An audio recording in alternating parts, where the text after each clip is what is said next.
обездоленным дольщикам, то, как мы сейчас смотрим на примере нашей республики, причем республики очень большой, наши дольщики разбросаны от юга и до севера, причем большинство из них это люди, которые живут на севере, которые взяли ипотеку и которые мечтали переехать сюда, в Якутск, чтобы спокойно жить, воспитывать здесь своих внуков.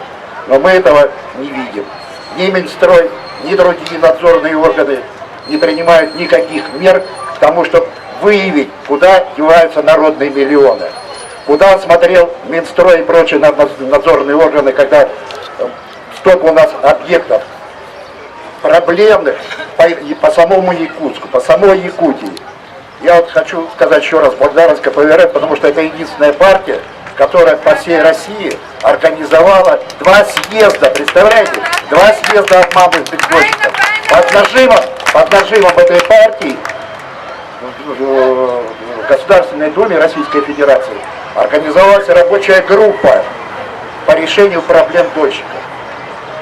Поэтому я предлагаю, значит, одним из тезисов нашего общего собрания, а протокол резолюции обязательно будет, это обратиться напрямую к главе республики и прочим силовым министрам, руководителям Следственного комитета МВД провести с дольщиками общественные слушания и пригласить на них всех пострадавших дольщиков с привлечением всех лиц, работников мэрии, Министерства имущественных отношений, земельных отношений, каким образом осуществлялась выдача земли, каким образом выдавались разрешения на строительство объектов.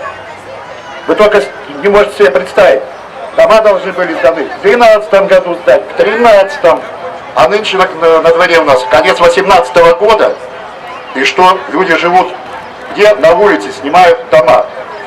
Я общаюсь с дольщиками, люди взяли себе ипотеку на 31 год. Вы можете себе представить, сколько они переплачивают, а домов нет. В общем, у меня такое пожелание от имени обманутых дольщиков записать в протокол нашего митинга, обязательно провести общественные мнения.